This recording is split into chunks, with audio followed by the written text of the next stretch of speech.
Hello, ladies and gentlemen. Yes, the boys are back. It is Tech Talk again. And it's not just a usual Tech Talk. It is St. Hayden's Day. All right, St. Hayden is back. So why don't you give us a little bit of a rundown, Mikey Mike? What are we talking to? Why do we have Mr. St. Hayden back? Well, we've got Hayden back. We just thought it was going to be a bit of a regular spot for him to come on from time to time. So he's back. We've had a bit of a chat about what we'd like to talk about today. And funnily enough, Hayden wants to talk about machines. So who would have thought? So yeah, I won't give too much away. Why don't we get stuck into it, guys? What's these sort of faults and issues and problems that can come up from time to time? What do we got? I've got one to kick it off, Hayden. Yes. F. The F fault. Yes. Ooh. Common as anything on these machines. So obviously we're talking about RC machines here today, guys. Most common faults that are on there. This is a bit of a tricky one for a lot of people. They don't even know that this probably exists on their machine. When you get an error, your machine's running, or you're up and powered up, you go to switch on that remote to run, nothing happens. And all of a sudden the drives drop out and this error comes up with F. It's a really simple fix. That's the error. It's like, That's the error. That's not the phone call you get. Well, that follows later, of course. But that's the error that comes up, and it's not in the user manual. You can look in the user manual; it's not there. I've looked. I know what it is. Generally speaking, is the machine's gone into run mode. It's in RC mode. It's sitting there going, right, we're going to drive forwards, and the motor's trying to turn a little bit before it starts everything to see, are these wheel pins in? Has this guy forgotten something? Yeah, the wheel pins aren't in. So yeah, we're not going to start up today. We're going to just shut down and give you a code that's going to tell you nothing about it. So yeah, it's more common than everyone thinks, but not all of the machines do it. There's only certain era of the machine that came in with firmware that started doing it. So very early ones won't, but then other ones will. So if you've got a wheel pin that's broken, things like that on one side, there's every chance that could stop your machine from starting up and running. So do get that dreaded fault, just have to look at your wheel pins. It only has to be one. Look, majority of the time it's usually two. It's someone's forgotten to put them in. Someone else has wheeled the machine over into a corner for them, and then they've plugged it all in and got to start going and gone, why is it not working? Why is it not starting up? And then they realise that the wheel pins weren't engaged. But it will do it on one if you've got one broken, will it? Pretty certain that if you've got one, it's going to do a test on both, and if it doesn't feel some resistance on the wheels and through the motors, it's going to come up with an error. So. Yeah, and we're talking about 680s and 820 Huskies and not King Concepts. No, they were still push, but Huskies still push.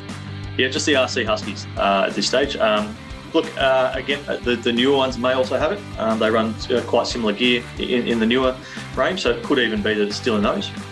Same remote, same boards and things. So there's every chance that'll happen, but I think the wheel pins are generally people have got them into the big machines because they're so hard to push. So compared to the earlier model, that was much easier to move around without the wheels in. So. Okay, so yes, I've got that's my pins in. I've got my pins in, right? And then next step, I'm ready to get going, hit on. Nothing happens. What's going on? So you get your wheel pins in. Yeah. You're all set up. Your drives are on. Have you checked that yet? I'm just about to turn the machine on, just the green button. Which green button? There's a green button. Is that like the cabinet key? There's a key for the door? Look, a good thing to check if you've wheeled the machine on site in RC mode, you're plugged into mains power and you're ready to go, and you go to turn it on and nothing's there, but your remote's connecting. So your remote's saying, hey, I'm ready to go, but nothing comes on. What you need to look at is you need that key. I don't have a key on me, but you need that key for the cabinet. Open the cabinet door and right down in the back of the cabinet, again, don't put your hands in there because it's live voltage in there. But behind the battery, you'll see a little red LCD display, and that's what we call a phase monitor. Now, it checks all three phases coming into the machine and basically determines, am I happy with the power coming in? It'll flash a whole pile of numbers on the screen and everything else. If you know what you're looking at, you can find all that. But at the very bottom line, there's a little wishbone-looking symbol, which should appear on the screen about now. And next to that is an arrow. Now, if that arrow is pointing inside the wishbone, I'm going to use wishbone like that, it's telling you it's happy with the power that's coming in. and it's all good. If that arrow's pointing up or down, you've either over voltage from a generator or something, too much power, or you've dropped a phase. And what that then does is it says, yeah, power's no good, I'm going to apply the e-stop circuit. All your e-stops are up, so you're saying there's nothing wrong. Your remote won't register that it's on the e-stop because it's a different circuit. But the machine is effectively told, don't start the drives up because there's a problem with power coming in. So then you need to start looking back at your leads and everything else backwards from there. And don't forget to check the circuit breaker that's down in the bottom of the cabinet there, because there's also a circuit breaker. Again, don't put your hands in while it's turned on, powered up, plugged in. What colour should it be if it's actually like working? It's on. Okay. That's a tricky one again. There's a few different brands and they're not exactly the same all the way through. But rule of thumb, generally speaking, two things to it. Circuit breaker switch in the up position is on, down is off. Not every single one of them though. The other one is they all have little indicators on them. Like the small ones have a little triangle and it's either red or green. The amount of time someone calls up and says, nah, the breaker's good, it's green. Green actually means safe to touch on the output. Red means dangerous to touch on the output. So just have a look at that, what breaker it is, what markings are on it. But yeah, check that circuit breaker to make sure that hasn't tripped inside your machine. And from there, start working back to your power source to see if you've dropped a phase or if it's registering an over voltage.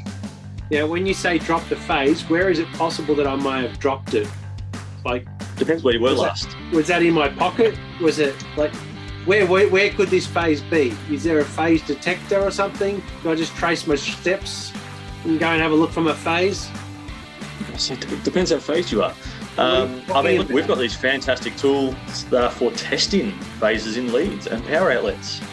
And you can basically plug that in to a lead and it has little LEDs on it and it'll come up and tell you if all 3 or 4 phases, depending if it's a 5-pin or not, are actually powering up. Now, it won't tell you if there's a burnt wire that's not letting load through, but if your machine's not turning on at all and that phase monitor's got a down arrow, that means you literally do not have power on one phase at all, effectively. So yeah, the plug testers will pick that up. But yeah, check all your plugs, leads, generator outlets, everything with those. But again, my 55T might be able to tell me a little bit more about. Yes, certainly. Look, yeah, it's your 55T will give you a DC link output, and that will assist you in working out what the cause is, if it's within a power source or a generator, or whether it's a lead. But generally speaking, if the machine won't turn on, you're probably going to find that your DC link won't show you until you try and start the machine, generally speaking. Hey, Hayden, you sell a lot of great stuff there. Like I just learned so much stuff just then. That's amazing. Yeah, make sure you bookmark this Tech Talk, everyone, because you might want to head back to it when you have Mr. Dramas. Absolutely. I think we should start a pay-per-view because like that stuff you just said, man. I like it. But look, I got another one that I commonly get from guys. They call me up saying my remote's come up with an error, and I don't know, it just won't work. Now the error is 0x010740. That's a communication problem that the remote comes up with, right? What it's telling you is one of your drives inside the cabinet is not talking to the little black box. So one of them's not working or powered up or communicating properly. Numerous reasons that can be, but generally it's because the phase has dropped, right? So sometimes that'll be your first indicator that you've dropped a phase, is you get that error because your drives are not on and you're trying to power up. So the circuit board for the RC's seeing 415 volts, going, yeah, we're good. Oh wait, there's no drives talking to me. Where have they gone?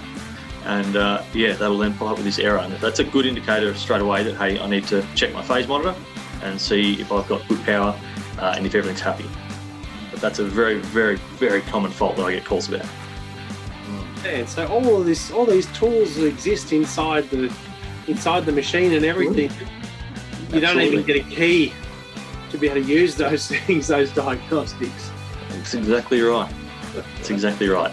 So do yourself a favour, guys, buy a key. At least. Just buy 2, just in case it goes missing. Have 1 in each pair of pants. Hey, Hayden. What else we got? Well, we jumped from pins not being connected, but obviously, as most 680 or 820 RC users, you probably have broken a pin or two in your concrete grinding career. So I believe a little birdie told me you've got a fix for that. So no more broken pins. We do. Look, there's a few reasons a broken pin is no good. One, the machine generally, depending where it breaks, won't try and run. Won't try and turn. The wheels will, not want to spin, or they'll be not locked in. But the other problem you have is if you break the wheel pin internally, the little lug that goes through the hub and everything, that's all intact. So the machine's still running. So you might barely know that it's broken, but it works its way through further and further and further through.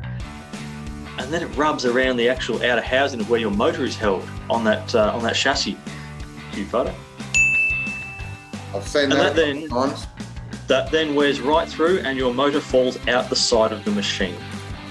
Very, very expensive problem to fix for such a small part. Now, because of this, we went, all right, we've got to find a solution for this.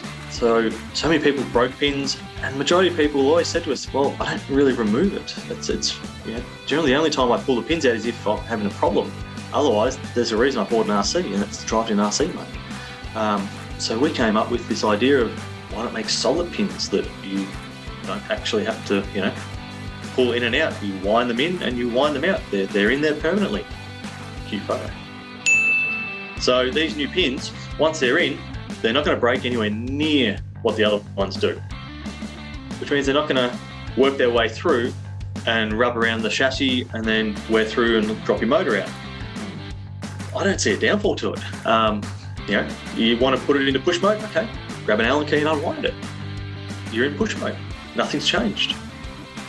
So yeah, really good little innovation of working out problems guys are having on site and trying to work out a solution for it, because it's so common. I see photos every couple of days of these things. Oh, 100%. I mean, I've seen operations stop for a day or two before they can get a pin. And if you look at that cost for a pin, I think the spring-loaded pins, they're like $30, $35. And then now you have a solid pin that is way less likely to break. That's money back in your pocket there, because you can, operate more likely than actually breaking one. Right. Absolutely.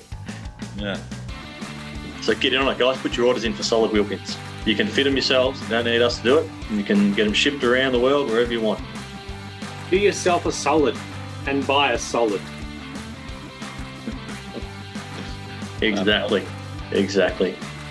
Awesome topic, guys. Thanks for joining us, Hayden. It's always a pleasure. I always feel like I personally learn so much, but also I know the guys out there appreciate it too. Guys, as Hayden mentioned, don't forget to grab a solid wheel pin. It's going to save you a bunch of time with less broken pins, but also grab yourself a leak tester from Works, and make sure that you're going to have tools on site that you can troubleshoot to keep you grinding. Until then, gentlemen, see you next week. Thanks for joining us. Get some comments below, guys. What are your issues? Yeah, what are your issues? Drop some comments. That's it. Don't know if there's a fix for that one. There's no... No, thanks for having me, guys. Nice. It's always good to be on. Have a great weekend, everyone. And hey, keep up the solid work during the week. And don't forget to take it easy on the weekends. Can I finish off with, guys, it's Friday afternoon, so I'm about to go and have a beer. See your picture? Yes.